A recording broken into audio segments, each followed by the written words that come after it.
Good evening. Good evening, dear developers. Take your seats and let's start our journey.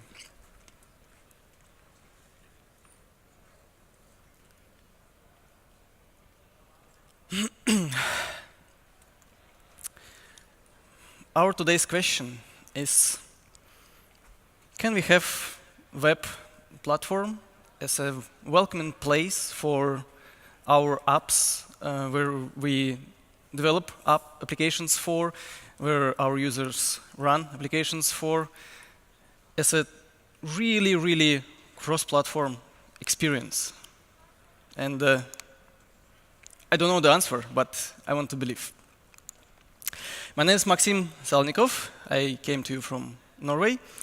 I run lots of activities around web development, mobile development, and its mix, which is more or less what we call progressive web apps development. And my Twitter handle is webmaxru. It could be useful for you because I will post the link to this slide deck right after this session. And in general, I tweet about web platform, about frameworks, about front end, and of course, all the latest news about progressive web apps. While we are talking about different platforms, in first turn, we mean mobile. Why? Because of some number of advantages, 2.5 billion to be precise. What are these advantages? These are all of us, all the users of smartphones. This year, the number of smartphone users is well over 2.5 billions, and it all goes to this. So in October 2016, there was silent revolution when mobile devices started to consume more internet traffic than desktop ones. It's all thanks to us. So we all own smartphones, right? And we all have applications there. Lots of different apps on home screen or home screens. But there are some problems for developers of native mobile applications. Let's list some of them. We have two totally different mobile platforms, two major mobile platforms, right? It's not a secret. It's iOS and Android. So in general, if you wish to go fully native way, you have to hire two teams. Some of folks, they work both for iOS and Android, but these are real very senior programmers or geniuses. So in most cases, you have to have two teams. Even if, but you can tell me, there are plenty of solutions to create cross-platform experience. Yes, you are absolutely right. There are some nice frameworks or libraries to achieve this, but in any case, this will be kind of trade-off, right? So you will, in any case, have some proxy layer between your app and hardware during build time or during compile time. So this is a compromise. Okay, you can tell me there are plenty of services offering just put your logo, put your news, put your information about company, and we will build native apps for different platforms for you. Yes, you are right. There are some nice services, but for some reasons, app stores stopped loving these results, and they started to reject the applications from app stores, and so do not approve new ones, and even rejected some existing ones. It all brings us to the conclusion that it's kind of expensive to develop, right? Okay, we spend some money, some time, and we have our shiny mobile native applications. What's next? Next, we have to put them into app stores. Where are also some issues. According to some statistics, most of applications, at least in Google Play Store, were never been downloaded. So you created this app for no one. If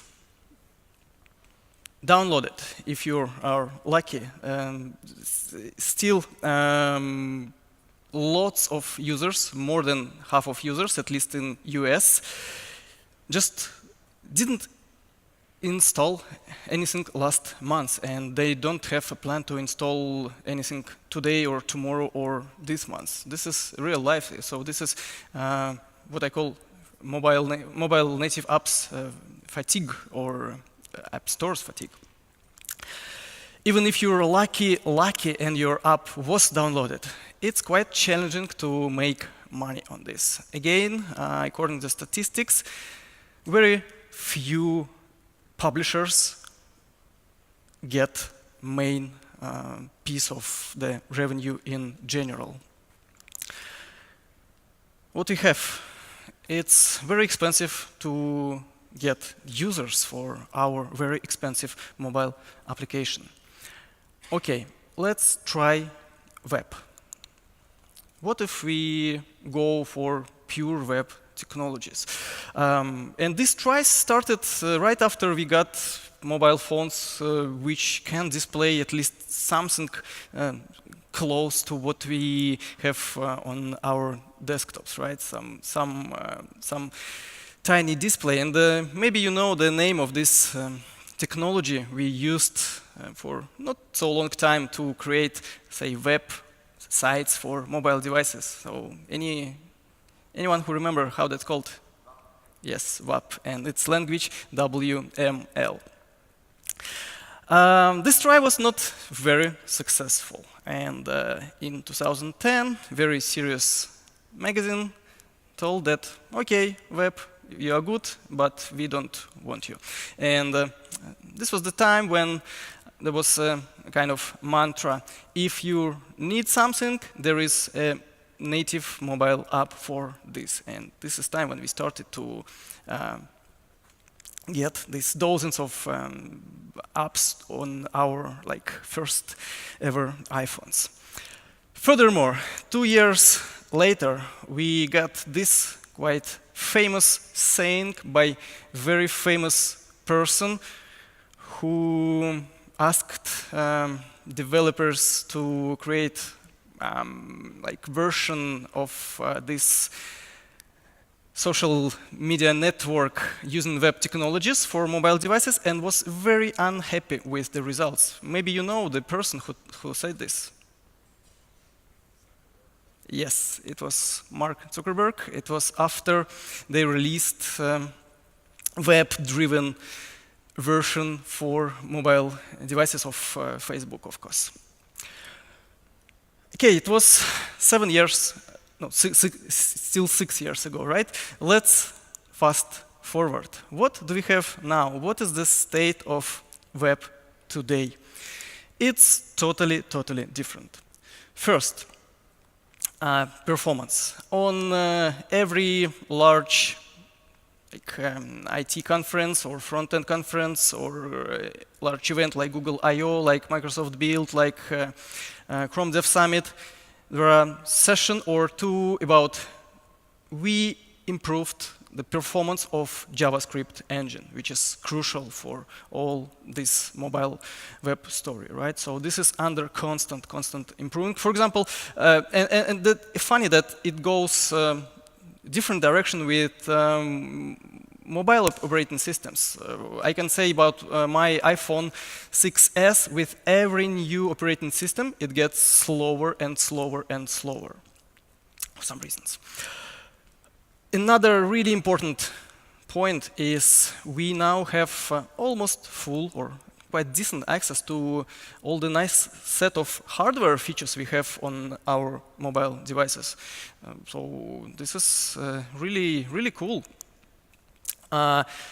Driving force of maybe any technology is e-commerce, right? Money, web shops, sell something, and it's all good on the web here also.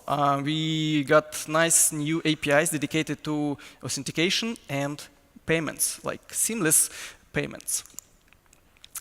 What do we also need is to have deeper integration of our web apps, like our JavaScript apps with operating systems. And of course, it's not possible without going outside of the browser frame, of the browser tab, right? And to solve these two problems, issues, we have technology called progressive web applications. To illustrate the hardware access of modern web, you can open the website called whatwebcando.today, and I promise you'll be surprised by the number of different APIs you already have accessible in this particular browser, on this particular operating system you run this website in. Of course, you can try it on your desktop, you can try it on your mobile phone. So you will see that web is quite good in accessing hardware. But let's go back to PWA, Progressive Web Apps. What is this after all? I prefer to give this definition of progressive web applications, written by folks from Mozilla Developer Network, with a bit help from me. So we just use modern APIs exposed by modern, say, evergreen browsers to have these applications working everywhere, and the final goal, of course, is to delight our users, customers, clients by the new experience which was never available on web before. There is a very strong word here, work everywhere. Let's have a look how that works in reality. And I can say that it's not so bad in reality as well. Let's have a look at three, say, platforms or quasi-platforms where we run our apps. Of course, first it's browser, it's web after all, right? Next, mobile devices and our desktops or laptops. In the browser, it's quite good picture. All evergreen browsers have at least some basics to support some APIs we really need in that concept. Mobile, both major platforms are there. On Android, it's quite challenging to differentiate, is this native app or web app? So it works and lives and feels exactly the same. A bit more challenging on iOS, but it's still work in progress, but you already can have offline experience of your application. So yes, you can take your iPhone and kind of install web application there, and this will be not just a shortcut to Safari, this will be real web application. On desktop, it's also quite good, mostly thanks to Chrome, both Chrome operating system. It's really hard to imagine better place where we can run web applications natively, right? Because all Chrome operating system is more or less big browser.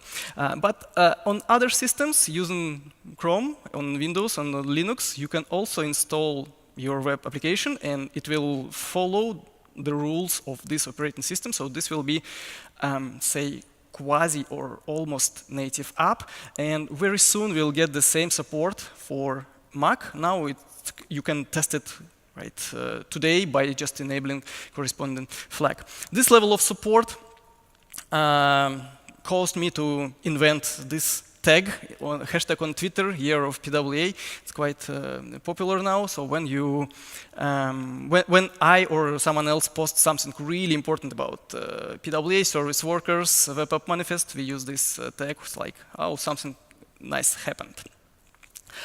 What about this experiences which were never available on web before, which I mentioned very briefly. So now we can all forget about web is something about internet, something about surfing internet using your browser. We can think about web now as about application platform, like full-scale application platform. If we have the privilege to stay connected, and this is, say, no default condition of your device, right? We can reach out to our users by notifications. Again, something that was never available on web before. And actually, lots of other interesting things a bit later about some other new proposals. It's all driven by Service Worker API. So Service Worker API is engine or heart or brain of all PWA concept. And after all, we have to summarize or wrap up what we have in our dist folder, a set of HTML files, JavaScript files, CSS files, to something that we can call an application, right? So you have to provide name and icons and maybe some extra meta information. It's all driven by simple JSON file, which is following web app manifest standard. Why is it so important to, say, form the application from what we have? I don't know, users decide. If we have a look at this chart, you will see that mobile web has 3 times bigger traffic in terms of unique visitors compared to applications, but people still prefer to spend their time inside apps, right? Not inside websites, but inside apps. So 20 times more. So maybe it really makes sense to say, okay, if you wish to have an application on your device, you will get it. Just use PWA and web app manifest. So I think we are good with listing benefits for our users. What about us? What about developers? What does this idea bring to us? First, JavaScript is nice language. There are different opinions from different parts of the developer community, like Java folks maybe not very happy with some moments of JavaScript, but still this is quite expressive language for our applications. If you don't like JavaScript, you can use something else to write your app, which will be later transpiled to JavaScript by tools. And the tooling is really cool nowadays, so it's a pure pleasure to write our JavaScript applications, like frameworks, packages, modules, command line interfaces. It's all automated for you. Plus, really awesome support in IDEs. You get all this intelligence out of the box for most of modern frameworks, for example. And we ourselves, we are a huge community. How huge? According to Stack Overflow developer survey, almost 70% of all developers say that they know JavaScript. At least they pretend that they know JavaScript. And it's for all respondents, and folks who are considering themselves as professional developers, this percentage even higher, so it's 70 plus. Okay, not bad. You may ask me, what will happen with all these frameworks, approaches, libraries we have now to create mobile experience using web technologies? We have some, right? Cordova, native script, React native, Electron, Ionic. So what will happen with these frameworks? Definitely they will not disappear, right? But in most cases, at least for some simple apps, we will just not need this, right? Because we will have JavaScript application, our web application, running as a native one for this or that platform without any proxy layer during build time or during runtime. So we'll have a new generation of tooling for progressive web apps. And I believe most of you have heard about Workbox, which is, say, de facto standard for current automation of progressive web apps tasks related to networking. It has really cool set of features we have out of the box. And the killer feature for me is we still can have full control over our own service worker. We can just extend it by this or that feature of Workbox. And for example, most of major frameworks for their default templates or plugins which create progressive web app experience, they use Workbox. So I can name Vue.js, I can name React, I can name Ionic. They all powered by Workbox in their, say, default PWA mode. And Polymer toolkit, I believe it's powered by father of Workbox, which is called SW Precache. And the Workbox is developed by team from Google. Team from Microsoft is working on PWA Builder, which is an online service with nice set of features we have to help us to build our service workers and PWAs in general.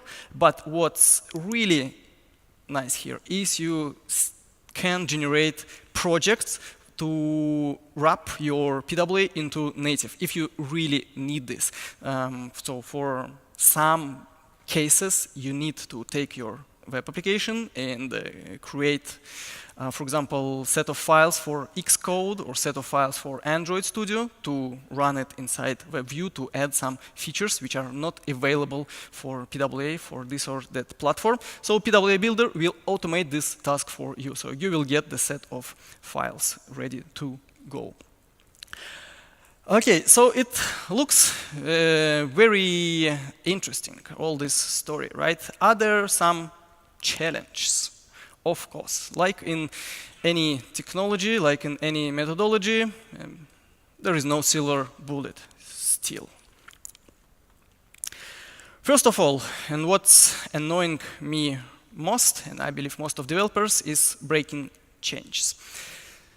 These APIs are still in living mode and based on some requests, mainly about security. You can get some parts of, for example, Service Worker API slightly updated, or not slightly. For example, it was not related to Service Worker API, but it was related to Fetch API. But a couple of years ago, quite a large number of PWA-driven websites went offline just because of new approach to fetch redirected responses in Fetch API, and the current version of SW Precache, the library they used, was not ready to this, and instead of progressive enhancement of your website, you got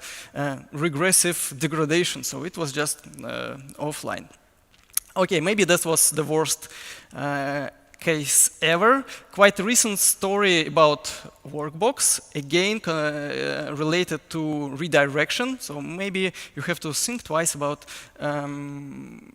pre-caching or caching redirected responses inside your service worker. So in Workbox, the problem was a meme type, and for some edge cases, instead of your parsed HTML, you got source of HTML instead of main page of your website. So it was fixed. On this picture, I illustrated very minor but still breaking change. It's related to the way we install the applications. And this is very interesting because we have say, APIs to install the app, but specification doesn't tell anything about how exactly these prompts should look like, when they should be exposed. So it's more or less up to browser vendor to decide what will be the way to notify user that, hey, this website, this web app is installable. Maybe you want to do it. And for now, it's not standardized, and for now, it's still under, say, experiments in different browsers. So in Chrome, in the latest versions, we have install and name of our PWA in main menu. On Samsung Internet browser, we have a subtle button in address bar. So browser vendors still experiment how to make this process very non-obtrusive, but still visible. And this breaking change was related to not so cool user experience when, for example, just imagine on your mobile phone, you open some website, which is a progressive web application, and for example, you started to fill some long form, and in this moment, you got the message, the notification, maybe you want to install this application, and on mobile phone, it takes like 1/3 or half of the screen, and it like interrupts your experience. Maybe you will not be happy. This is why now we developers have more control on this, not in terms of how to call this prompt faster, but vice versa, how to postpone it until we really need this. So no more automatic pop-ups. Despite nice picture I had on a cross-platform slide, if you go into details, the level of support of subparts of service worker APIs and other supporting APIs is still very different from browser to browser. I believe you can easily imagine what is where on this picture. Let's open this secret. Chrome is a golden standard. Firefox is catching up. And by the way, don't think that Chrome is always in avant-garde of all these features. No, in some cases, Firefox goes way faster in adopting, say, proper specification of this API or implementing this or that feature. Microsoft with Edge browser is working really hard on getting more and more features ready. So Microsoft is definitely a believer in progressive web apps. And Apple, Safari, still we have some offline capabilities. You can install their app, and this is Apple after all, right? So they implemented offline and payment request, of course. What else concerns me is the lack of, say, unified direction where to go with this interesting idea. And I see that browser vendors, to be precise, they go a bit different approach. So Chrome, they are super good in experiments. So they introduce new API, they deprecate this new API. They introduce second one and deprecate the first one. So it's constant process of adding and removing some stuff. Firefox, for some reason, started to blame some parts of progressive web apps concept. For example, push notifications with like great exclamation. They posted a tweet that now you can reject or prohibit all push notifications requests from all the websites with just one single click. Okay, this is a nice feature, but maybe the wording was not correct, right? Yes, sometimes some websites, they have not so cool user experience by, say, showing these prompts, in particular, subscribe to push notification prompts without any action from user side. But it's the question of educating us developers, not about blaming technologies. So my dream is to gather all the browser vendors' representatives to the round table and discuss some things around this. I'm working on this idea, work in progress. I call this PWA Conf, so stay tuned and follow my Twitter. And I definitely don't want to finish my session by challenge part, right? So you will get the wrong feeling. This is why I will finish it with success stories. Twitter Lite, maybe it's the most well-known example of how nice progressive web applications could look like, and Twitter itself is promoting it very well.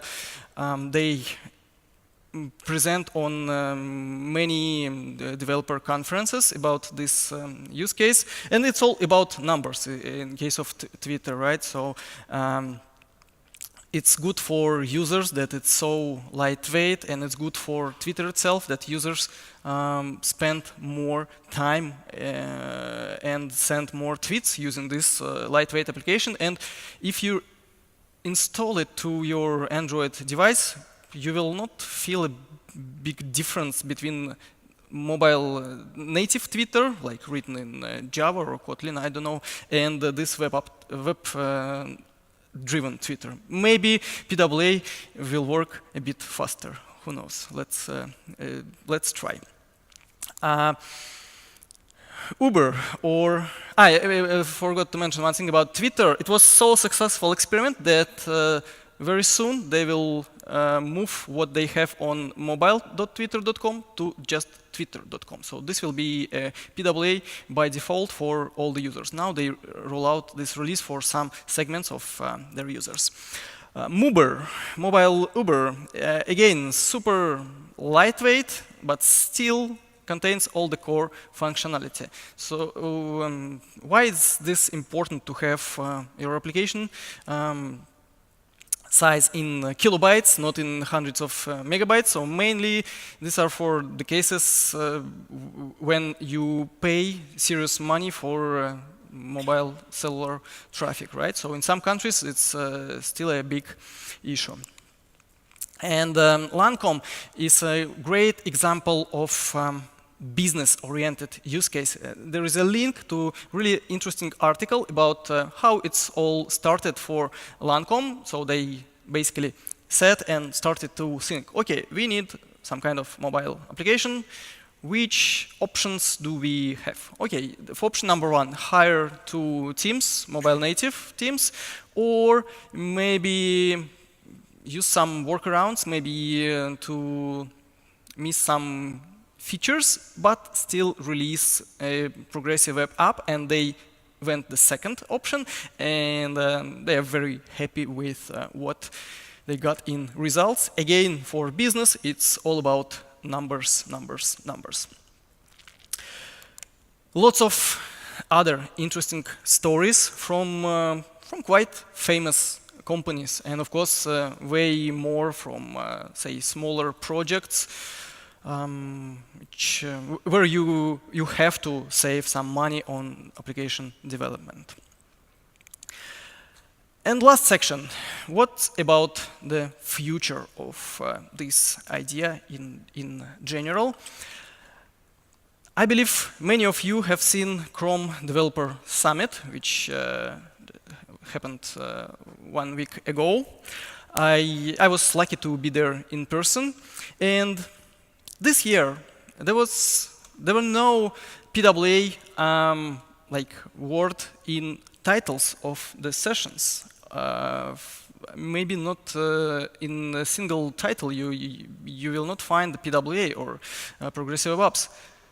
Why? So first I was surprised in a bad way, but after all, when I watched these sessions, at least all the sessions of first day, they were dedicated exclusively to progressive web apps, or were dedicated to projects which are progressive web apps, or at least mentioned progressive web apps. So there was no reason to mention PWA because pretty much everything was about this.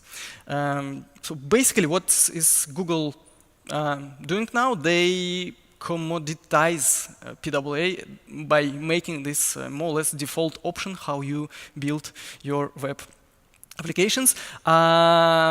Also, some days before Chrome Dev Summit and on the summit itself, it was introduced even more interesting set of features the web platform will get.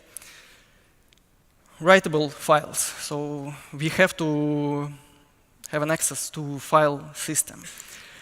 Better access to peripherals, human interface device. So now it all goes via operating system. Web wants to get direct access. Scheduled notification, what was called periodic sync before, now it's re-synced and re-architected way we may want to ask our web apps to perform some tasks on the schedule base. And of course, your application should not be open to perform these tasks, right? So it's all registered inside the system. We have web share API, more or less well supported now. We'll get web share target when we can register our web app for this to be a target for web share. So we'll have, for example, share this post in Facebook, Twitter, and my super web app.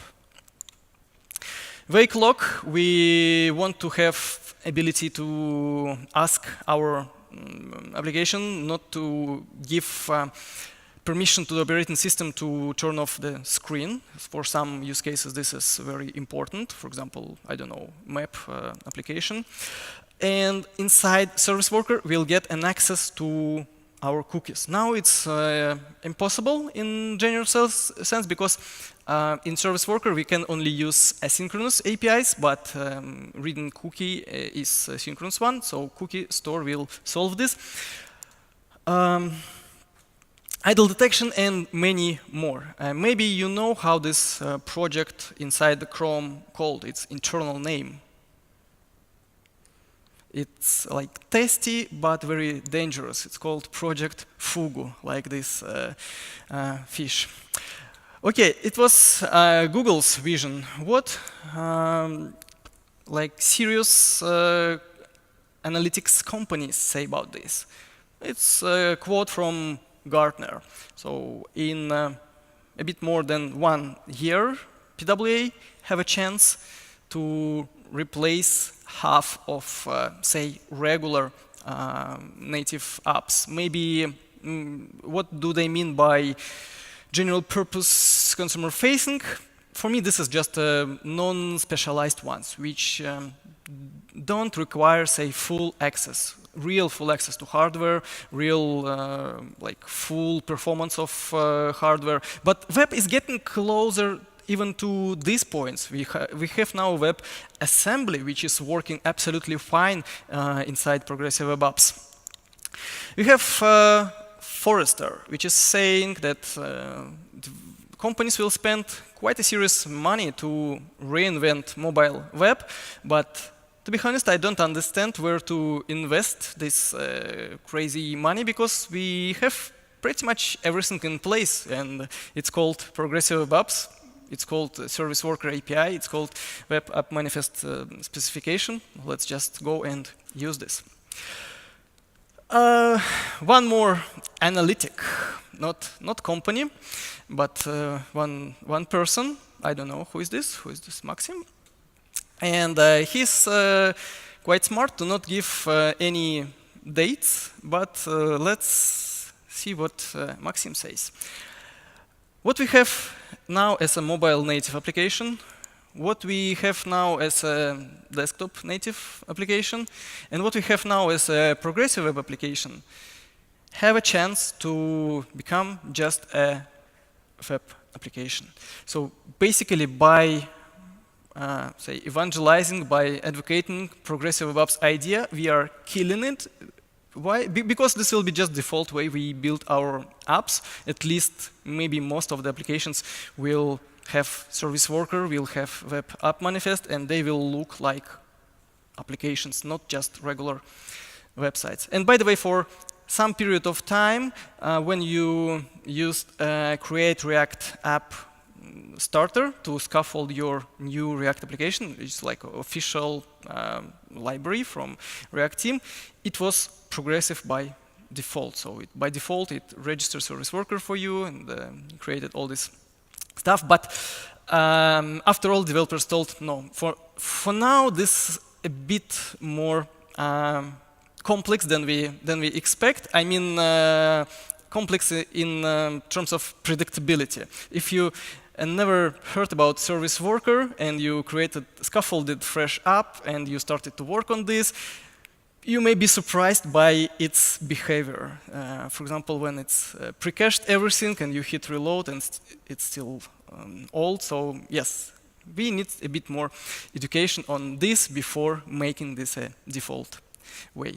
So let's go this interesting and shiny road. And on that, thank you very much.